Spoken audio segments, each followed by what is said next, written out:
All right, they did it again. The Kings are 2-0 against the Golden State Warriors. And I already told you last night at the end of the show, we were going to be lighting that beam, and we did. It was actually a sea of purple outside the Golden One Center last night. Sacramento, they keep showing up and showing out. And the prediction that we keep hearing over and over, Kings in 4. But there was one moment that keeps drawing attention away from the Kings win. Take a look.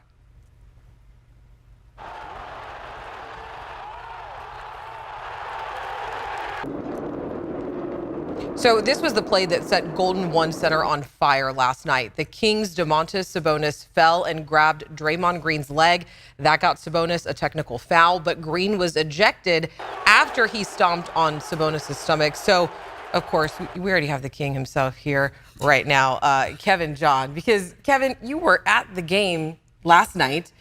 Last night. Oh, my gosh, it's already Tuesday. Sorry. You were at the game last night inside the arena. What did it feel like after that moment happened?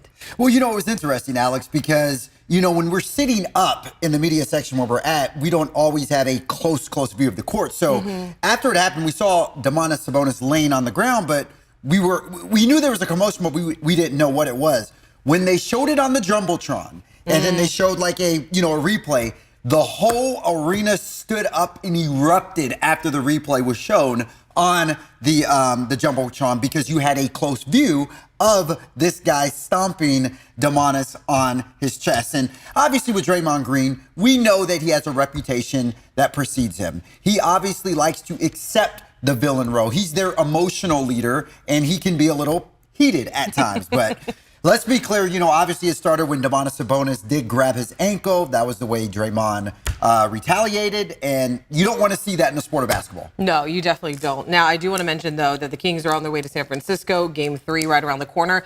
A lot of people are saying that the energy the Warriors are going to have on their home court, unparalleled, but make no mistake, the Kings' road record has also been pretty amazing, and they've had the energy since day one.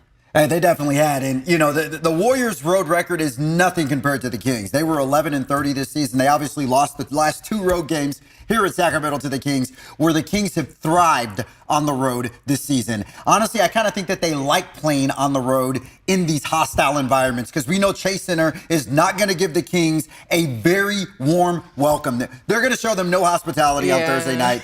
But the Kings are going to embrace that. And if the Kings have taught us anything this year, is that they can rise to the challenge, and not just rise to the challenge, they can exceed that challenge. So it'll definitely be fun to see what happens Thursday. Well, I look forward to seeing you out there in San Francisco, too. It should be a good time. Absolutely. I'll bring you something back from San Fran, Alex. Oh, thank you. Hopefully you'll be ringing a cowbell on the way back. yeah. We'll see about that. All right, Kevin. Thanks. All right. But 10 years ago, there was a real shot that none of this would even be happening here in the capital city. The city of Sacramento was in a fight with an ownership group in Seattle looking to move the team. For all the noise at the Golden One Center, you might have never known there was once a lot of noise about moving the Kings somewhere else. It has been a part of the city's evolution, its growth and everything, so it means a lot. And I think that we really showed it when we were threatened to lose them. The Kings were just about sold to Seattle, and it took a heroic community effort led by the former mayor, led by the business community, led by the state, led by the fans and the fan base to say, no way are you taking our team. Before the 2023 playoffs, before the beam, Kings fans fought and won to keep their team. This is an inclusive city. It's an engaged city, and we fight for what's ours. That's what perseverance and fight will do for you. We fought very hard to keep them. It is not done here. This is a dynasty waiting to happen.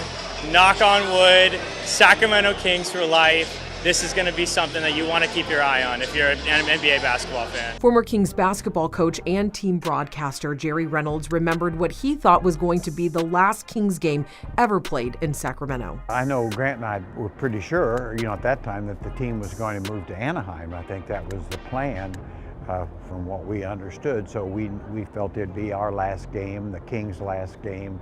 And so it was pretty sad. Obviously, I just thought it'd really be unfair to the fans, all the support they'd given for the years, and so yeah, just one of those really tough times. Now fans can't imagine Sacramento without the Kings. I think as time went on, there would have been an obvious void, and it really would have hurt Sacramento. all the jobs, not only that the stadium created, but I would definitely say there's a new culture within Sacramento. Light the beam! No doubt about that. All right. And by the way, you just heard from former Kings coach and general manager Jerry Reynolds. Tune in tomorrow for my full interview with Mr. Reynolds about the night that he thought that would be the last time the Kings would play in Sacramento and the team's new era.